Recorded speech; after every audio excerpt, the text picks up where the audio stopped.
I love the way the First Gen Lounge makes me feel. Because it creates a space where I belong. Where we're able to create community. The fact that it's a community. It's a safe place. It also gives me a place to understand different perspectives. The stories of these individuals prescribe transformational perspective.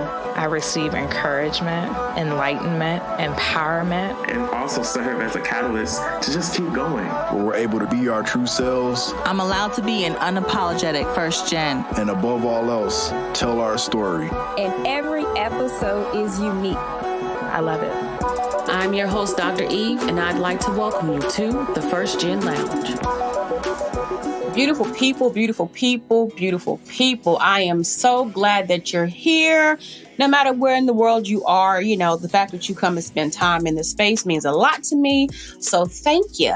And if you are new, hello, what's up? Welcome. I am thrilled because we have with us today a powerhouse, you know, a woman of color who's out here getting it in STEM. I'm loving that I've been meeting these beautiful women in STEM who are out here just changing the game. But we have Dr. Natalie V. Natalie with us, who's up out of LA, so California in the house. But she's definitely going to tell us everything about who she is and what she does. And let me just go ahead and say now, for the record, she is a Brooklyn native. Yeah, Brooklyn native. You know, Brooklyn's where it's at. And I've been to Brooklyn. Brooklyn's beautiful. Like New York is beautiful. It's a lot, but you know, hey, we'll talk about that. Of course. Glad to have you here, Dr. Natalie. Please tell us about yourself. Who is Dr. Natalie out here? Yes, Dr. Natalie. So yes, as you mentioned, I am originally from the Flatbush section of Brooklyn, New York, but I live in Los Angeles, California. And I was born to immigrant parents who hailed from Jamaica, my mother, and Sri Lanka, my father, by way of the UK. And yeah, right? Really interesting. Like, wait a minute, hold up, wait a minute. By the UK? What were they doing? For real, what were they doing? Well, you know, for a lot of folks in the Caribbean community, as well as South Asian community, as well as African communities, you know, one of the places that, you know, people went, you know, to try to get a better life was, you know, going to the UK or Canada or, you know, New York. So that was kind of like, you know, those kind of like three kind of main areas where you saw like this, you know, migration. And so, yeah, you definitely saw in, you know, early years, you know, you had a lot of like those immigrants. And so, you know, both of my parents were immigrants at the UK, and they both met each other working in a hospital out there. And, you know, and then eventually they moved to the States and, you know, started their life in the US, in New York. Yeah, that's really interesting. You don't see that often. Yeah. Yeah, no, but if you speak with a lot of like folks from the Caribbean and you know, some African countries and stuff, like, yeah, chances are you might find, you know, that they may have family in the UK or, you know, in Canada or, you know, some of these other areas. And so, yeah, it's actually kind of typical amongst, you know, various immigrant communities for sure. Okay. Yeah. And so after college, I moved to California, and everybody thought I was crazy. Because they were like, what are you doing moving up to California? You don't know anybody. And, you know, but I had gotten a job, you know, like literally like right before I graduated. And so I had worked in the automotive industry for 6 years. And then I transitioned into working into the toy industry, where I worked for 11 years in product development, making toys. And then after being laid off, I really wasn't sure that I wanted to go back into corporate America. And I kind of was like in this, you know, crisis. Like, do I go back and do what I know? Or do I go into higher education, which is something I was thinking about even in college, that at some point in my life, I would like to, you know, go into higher ed. And so after a year, I just kind of like, you know, took some time and I did exactly that. I now currently work in the higher education space, specifically in the California Community College system, coaching colleges on redesigning the student experience at our community colleges using what is known as the Guided Pathways framework in helping to close equity gaps. And as I transitioned into higher education, I also made the leap to go back to school. And as of last semester, I completed my doctoral program University of Southern California, Rossio School of Education. And my dissertation explored the use of culturally relevant instructional practices in STEM under the title Reimagining STEM Instruction, an examination of culturally relevant andragogical practices to eliminate STEM inequities among historically minoritized students in community colleges. And some folks might be like, well, I mean, it's not like you're currently in the sciences specifically. So, why did you go into, or, why was it about STEM?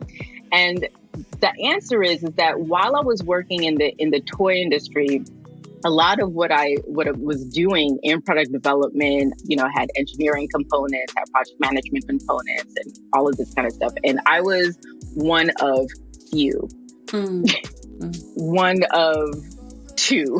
There was like two of us out of, say, I think maybe like our group was like 20 or so. I can't remember. But needless to say, it's hard when you're kind of like the kind of one of few in the room representing in this space. And not many folks would think that, STEM kind of applies to things like the toy industry or gaming or, things like that, but it does. And so I was constantly getting asked to speak at like various career fairs, like high school students, junior high school students, and things like that, because they wanted to show a different side of what STEM or STEAM could look like. And, all of the different things that you could do in STEM, not just, being in a research lab or not just being a doctor or not just being a rocket scientist, which all of those are great. But it's really about, what are all of the different things that you can do and really just exposing students. But one of the things that I had come across is that, our students, especially, when it comes to minoritized students, they run into so many barriers in trying to matriculate through, college, with STEM classes. And a lot of it, I mean, there's so many things that go into this, but in my research, I really wanted to focus on instruction and what does that look like in the classroom and how can we, essentially better our instruction in the classroom. And because I work in the community college system, I really wanted to focus on that because our community colleges really is comprised of a lot of first generation students, a lot of minoritized students. And, that is kind of like their gateway to, to careers and, transferring into four-year colleges. And so I felt like we need to really kind of focus on this population right here and making sure that they are good. So they're able to transfer and not only, be able to transfer, but to be able to thrive and do well in STEM. Yeah. So I've been listening. Of course, I'm just listening, taking it in. And you've said a couple things that have me like, that is so cool. One of it is, let's start with automotive. Okay. Okay. You're a woman who just said automotive. Like, we're going to start there because, again, as something to be said, it's the fact that I know women can do and be anything. They can go anywhere. And so your lived experiences, I don't think are something that we hear every day. So automotive. And then toys. Like, what? Like, okay. I know. We know that there is somebody who's doing this. I mean, Toys R Us exists and everybody, with all the games and stuff, things for kids. But it's just something to be sitting here right now thinking, yeah, somebody really does do that, don't they? Like they sit there and think about the wheels and the steering wheel and all the other like parts that it's made of. Is it plastic? Is it going to put a little battery in it? That is fascinating. Yes.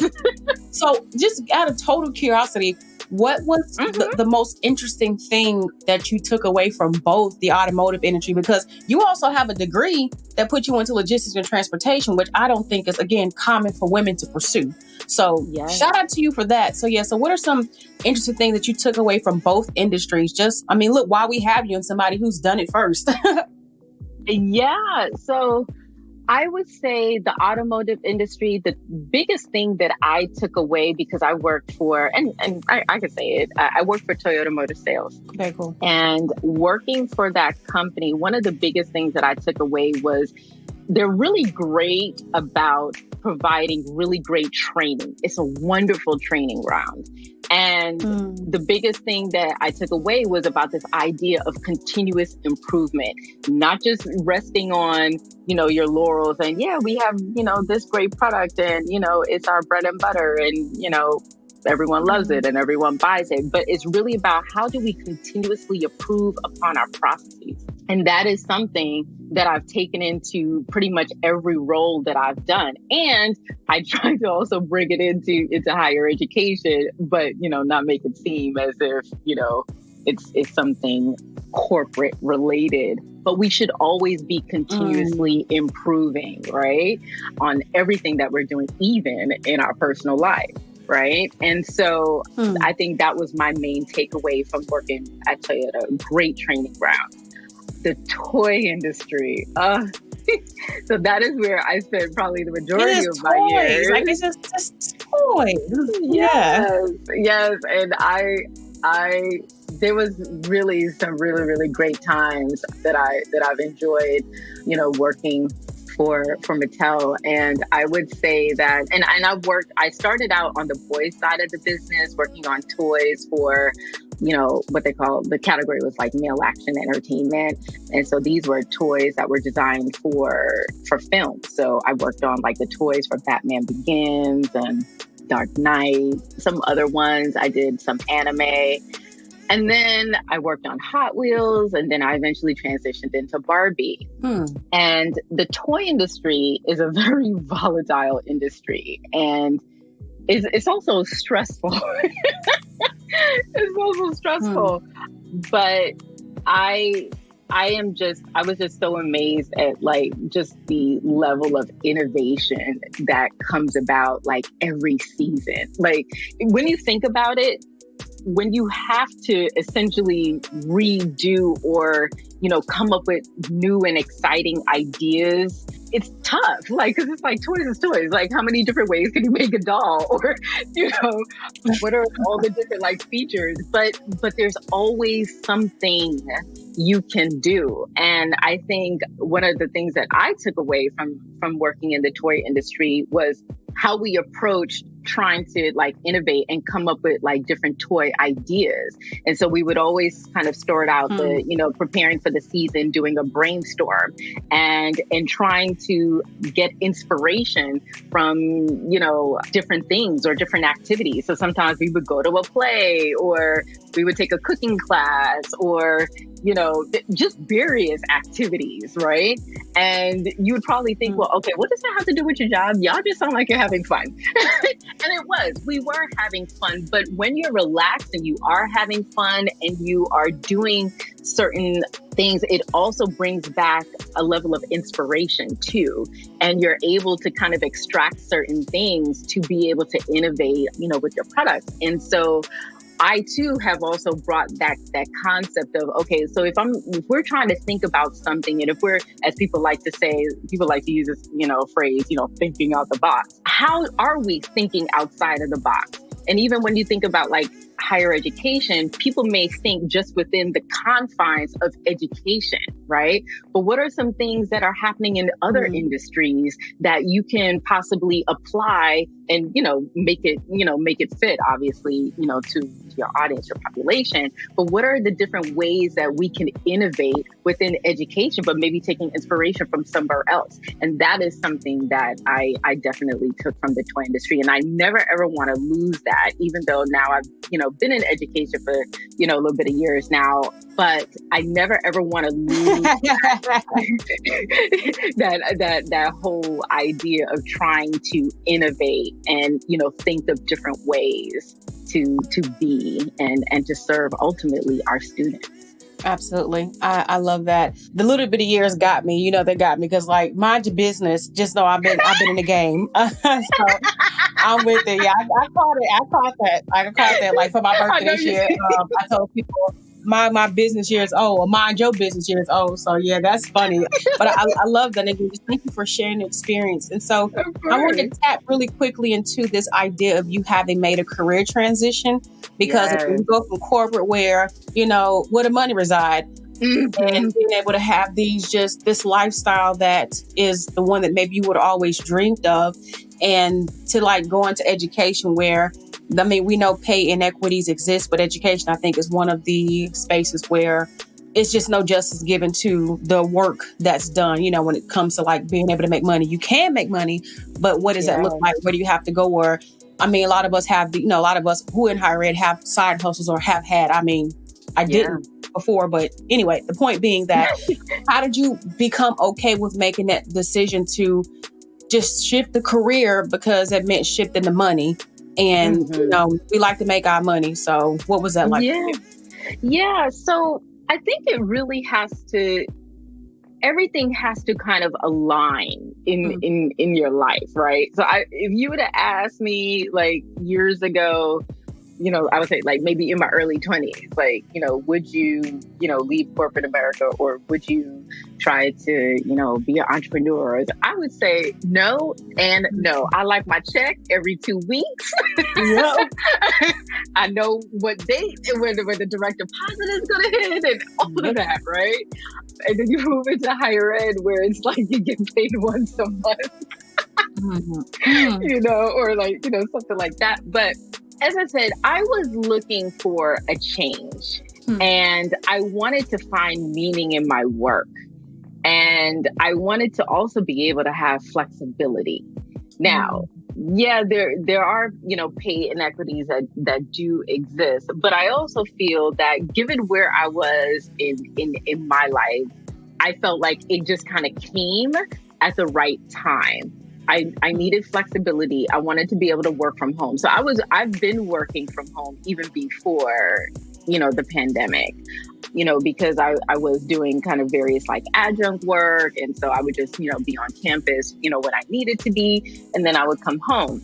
And that for where I was in my life, like that was great. And it's great now. I mean, minus the pandemic, because now I feel like I'm at home too much, but, taking the pandemic away, I love what I do because I'm able to not just work from home, but I can, I'll be on college campuses because I work with colleges within the Los Angeles and Orange County region. So I'm on the road, and sometimes I have to, fly up to meetings in Sacramento, and because, that's where the chancellor's office is for California community colleges. And so sometimes I would have to go up there. And so I felt like I've been feeling like it's been more fulfilled.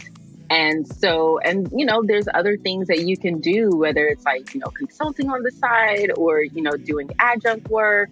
And I kind of put a lot of that to the side because I was in my doctoral program and I just finished my doctoral program.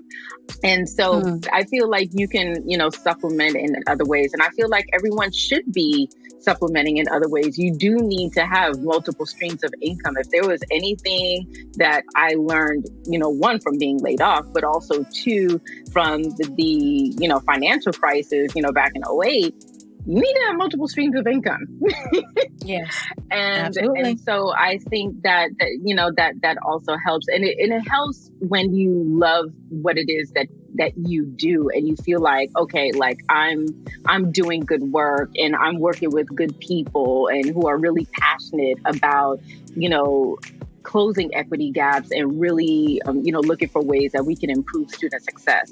And so, that for me, for where I am right now, that it works. And, who knows what, I might want like in some years from now or even a year from now. But for right now, I think this is great. I'm so glad that I made the transition because I feel like I'm a healthier person in my mind, professionally speaking.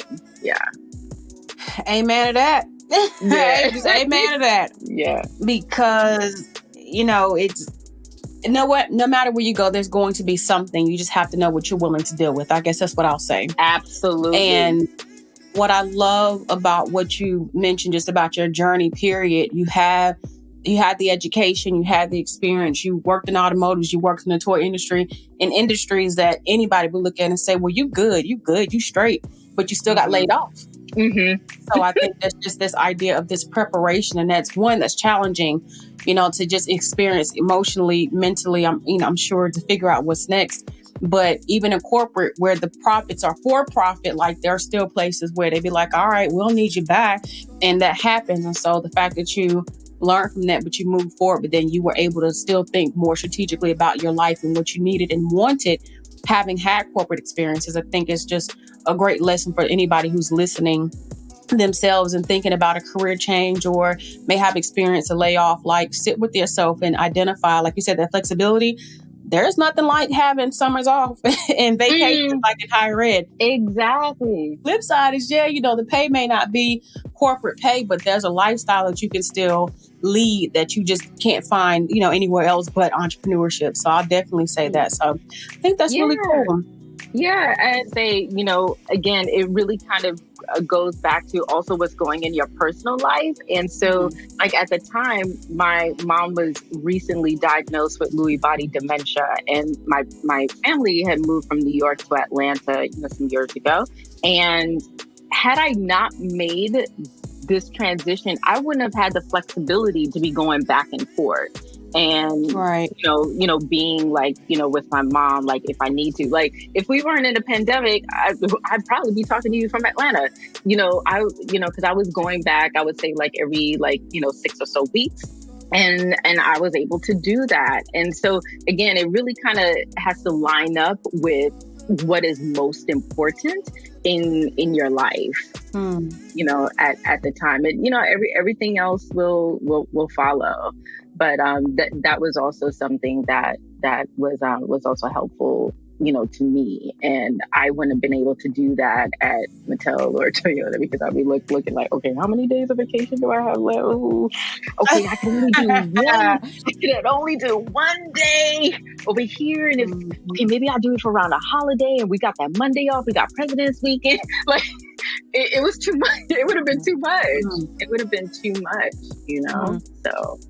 Well, it's funny that you mentioned that because I think it also speaks to the fact that you can make really good money, but when do you have time to enjoy it? Because of how, you are expected to be at work all the time. And, 40-hour weeks so easily become 60-hour weeks. But I think, the challenge too, if you're in an education space, how it can be the same, but it's kind of like, at least, you got a break and you'll still make money and still have that break. Exactly. But again, and I was traveling. I know. But you get to see the world, but I said it's just a matter of what's important to you. And one of the reasons, I mentioned in an IG post not too long ago that it's the idea of choosing a lifestyle that I can take better care of myself. But then the flip side of that is just this lifestyle period. So my husband can be like, hey, I want to go do this particular thing. And I can be like, you know what? I think I can make that work with my schedule. And then we can do it. But I can't because this. And I just remember being there and I'm like, something's going to have to give. So I got to make this work because I just love the lifestyle too much. So thank you for just pointing that out. We definitely appreciate that. Yeah. Oh, goodness. So just thinking like, just about where you are just right now. What do you think has helped you continue to be successful, just in your life? And, I would even be curious to know, how do you define this success? What is that to you? Success is definitely not how much money you make, but it's really about, are you happy with doing what you are doing? Does it fulfill you? And at the end of the day, like, even if you're working, say, a gazillion hours, like in a day, one day, like, are you still fulfilled, or is it really just draining you? Right? And you're saying, wow, like I really worked a lot of hours, but man, what I'm about to produce is going to be really fantastic. Right?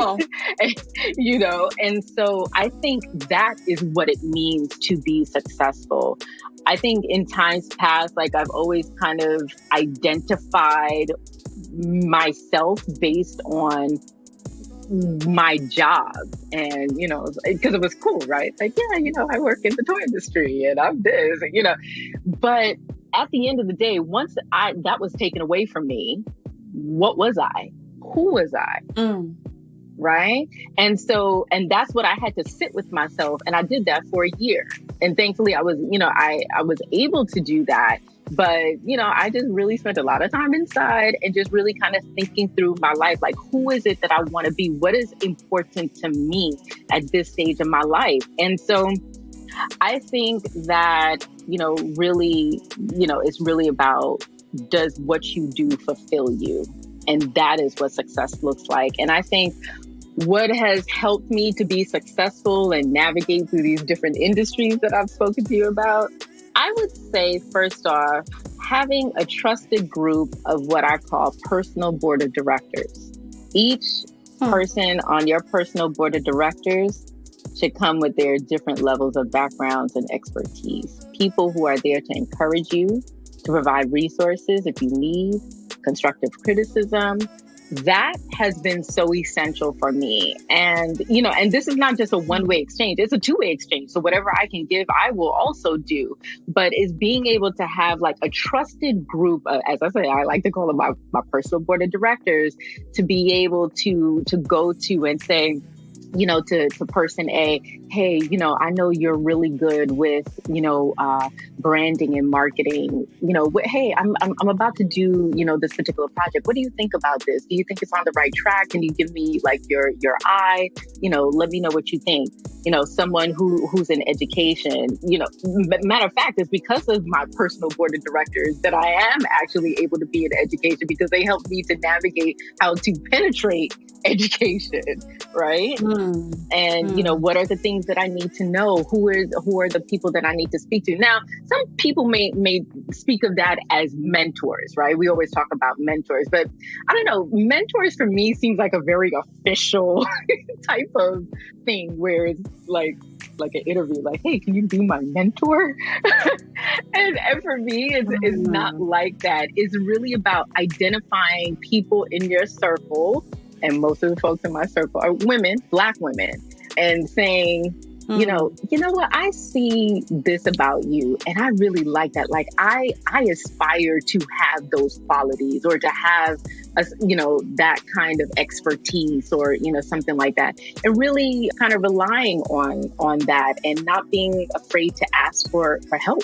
I would also say that being able to, and this is so underrated, but you need to be able to read the room wherever you go, and look at not just what people are saying and doing, but what they don't say and what they don't do, right? I think when, and sometimes, it might involve you not really like saying much. Like, you can be in a meeting and, there's some meetings where I might not say too much, but I'm observing and I'm watching what people say. And what they do and what they don't say and what they don't do. And I'm able to, extract and kind of like make some informed, decisions like along the way. So I think it really applies in any situation, but folks need to be able to read the room. All the time. Yeah, all the time. All the time. And sometimes they ain't the room you're supposed to be in, so just turn around and walk out. Yeah. Just do your thing. Yeah. Don't worry about it. Yeah. Goodness gracious. So many gems, so much wisdom that you shared. And, just a life you have lived thus far, say Brooklyn native, literally crossed the country to start a new path. You lived in Maryland even, just really just doing what you need to do and making sure that you're taking care of yourself. And then to be a woman of color, Black woman, in a space where you have maybe not always been invited, but you let the folks know you were there anyway. Yeah. And to make some serious moves for yourself, but then to also, I wasn't trying to do this on purpose, but to reimagine STEM. It just worked, but to be able to walk into this space and to make a difference, it's truly beautiful to watch. And I just love connecting with us, Black women, first generation college graduates, professional women, entrepreneurs, because I know that's up the pipeline for you too. We're going to have you back, with that, because it's there. Yes, absolutely. But I just want to say just congratulations, for all that you've been able to accomplish and for what you're doing to change the world, and just say, just continually just thank you for your work, because it matters that you exist. And similar to the conversation I had with Dr. Chandler and one with a therapist named Alicia, it's about believing in what you can see. And so when people are looking at you, especially in California, where I know the population is more Latinx, and Asian Pacific Islander there, to be a Black woman present for Black students, I think is, just really, not that you're not for all students, I'm gonna make that very clear, but the fact that you can be a role model and help somebody else to aspire to something. So really loving that. But before we go though, just gotta know, the piece of advice or words of wisdom that you like to leave us with, what's that? It's funny because I have this on my Twitter. If your dreams don't scare you, you are not thinking big enough. That is something that has literally, I think, defined my life. Even as you said, like moving to California, I didn't know anybody in California. And I didn't know, I was like, what is this going to be like? But I felt like there was something for me and I needed to do it. And I went, and it was scary. Like, I mean, after the novelty wore off, the first month, I'm sitting in my apartment with no furniture, and I sat in the middle of the room on my carpet, like, I want to go home. I really want to go home. Like, what am I doing? I need to go back to New York. But I was able to do it and to make it. Going into my doctoral program, oh my God, that was hugely scary for me, just because of my own kind of imposter syndrome of not feeling like I'm good enough for this or good enough for that. And and I was like, well, folks was trying to encourage me to apply, and I said, all right, if I get in, I'll do it. If I don't, I won't. And honestly, I really didn't think I was going to get in. And so then I got in, and I was like, okay, I got in. We'll see what the first semester is like. And it probably won't go well. So, then that will be that. But then every semester, it was like, it was fine. It was fine. I'm still here, right? and I was like, I'm still here. Like an Antoine Fisher, I'm still here. I know that's real. Come on now. I'm still here. And so, I would, but all the while, it scared me. It really just, everything that I've done, it always scared me. But I think that in doing these different things, I think it allowed me to push myself a little bit beyond what I am used to. So I can talk to you today and to be able to offer, words of advice to anyone who may be listening. And I think that is the beauty. That is the beauty of life. And so I think, that is, one piece of advice, just kind of push yourself a little bit. It would have been really easy for me to stay in corporate America. I could do that with my eyes closed. But what do I really want to do? Absolutely. What is something that can fulfill me so I can be better? Absolutely. All about being fulfilled. Life is short. You got to love it. Every part of it. So I am here for it. Dr. Natalie, you have just given me all the life today. Thank you for that, for just your energy, for your light.